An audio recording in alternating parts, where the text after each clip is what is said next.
This is chapter number 21 of Matthew's of New Testament. Now by this time Jesus have enough followers. Now he decided to attack Jerusalem. So for that he is entering the Jerusalem on a donkey and create lot of disturbance in the market. So let us see what happens. As Jesus and his disciples approached Jerusalem, they came to Bethphage on a Mount of Olives. Jesus sent two disciples, saying to them, "Go to the village ahead of you, and at once you will find a donkey tied there, with her colt by her. Untie them and bring them to me. If anyone says anything to you, say that Lord needs them, and he will send them right away." This took place to fulfill what was spoken through the prophet. "Say to daughter Zion, see, your king comes to you, gentle and riding on a donkey, and on a colt, the foal of a donkey." The disciples went and did as Jesus had instructed them. They brought the donkey and the colt and placed their cloaks on them for Jesus to sit. A very large crowd spread their cloaks on the road, while others cut branches from trees and spread them on the road. The crowd that went ahead of him and those that followed shouted, "Save to the Son of David! Blessed is he who comes in the name of the Lord! Save in the highest heaven!"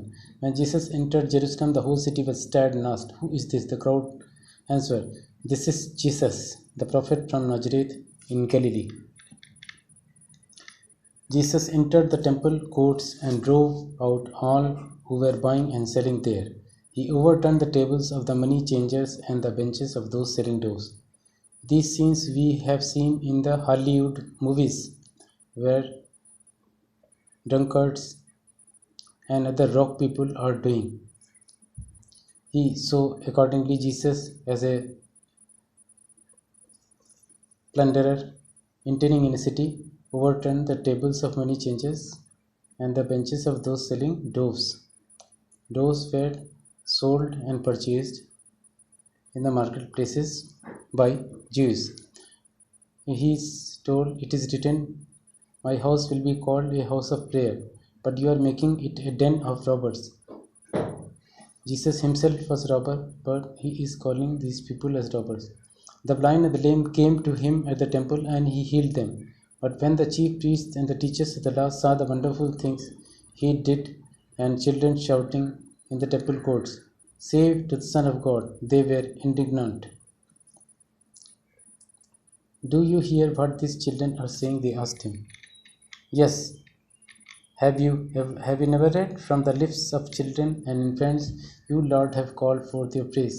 And he left them and went out of the city to Bethany, where he spent the night. Now Jesus is cursing a fig tree. Early in the morning, as Jesus was on his way back to the city, he was hungry. Seeing a fig tree by the road, he went up to it and found nothing on it except leaves. Then he said to it, May you never bear fruit again." Immediately the tree withered. When the disciples saw this, they were amazed. "How did the fig tree wither so quickly?" they asked. Jesus replied, "Truly I tell you, if you have faith and do not doubt, not only can you do what was done to the fig tree, but also you can say to this mountain, 'Go throw yourself into the sea,' and it will be done. If you believe, you will receive whatever you ask for in prayer." So he can curse even fig tree. If the tree is not bearing fruit, then it should be burned. This was also told by Jesus in the previous chapters. Jesus entered the temple courts, and while he was teaching, the chief priests and the elders of the people came to him. "By what authority are you doing these things? And who gave you this authority?" On this, rather than replying directly, Jesus asked question in reply to this question. Jesus told, "I will ask you a question. If you answer me, I will tell you by what authority I am doing these things." John's baptism, where did it come from? Was it from heaven or of human origin? They discussed it among themselves and said, "If we say from heaven, he will ask, then why didn't you believe him? But if we say of human origin, we are afraid of the people, for they all hold that John was a prophet." So they answered Jesus, "We don't know." Then he said, "Neither will I tell you by what authority I am doing these things." he gave another parable. What do you think? There was a man who had 2 sons. He went to the first and said, Son, go and work today in the vineyard. I will not.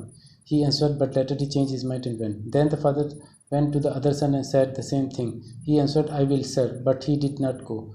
Which of the two did what his father wanted? The first, they answered. Jesus said to them, Truly I tell you, the tax collectors and the prostitutes are entering the kingdom of God ahead of you. For John came to you to show you the way of righteousness, and you did not believe him. But the tax collectors and prostitutes did. And even after you saw this, you did not repeat and believe him.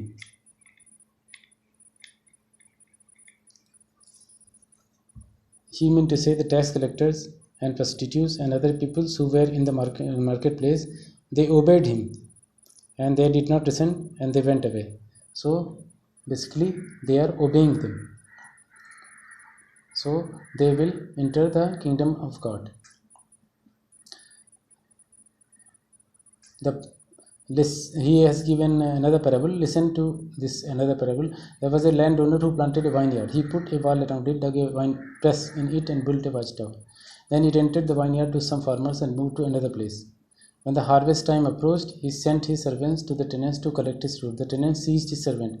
They beat one, killed another, and stoned a third.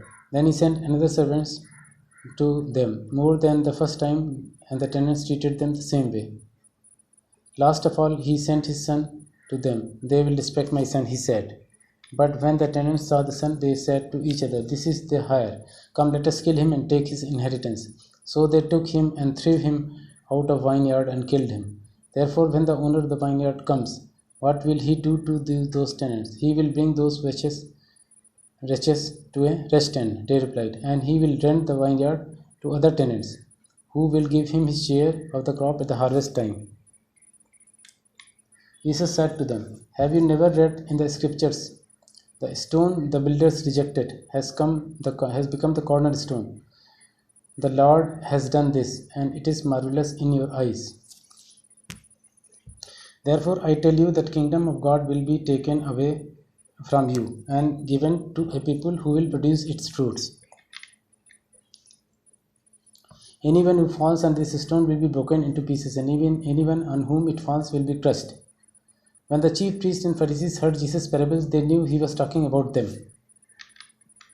They looked for a way to arrest him, but they were afraid of the crowd because the people held that he was a prophet.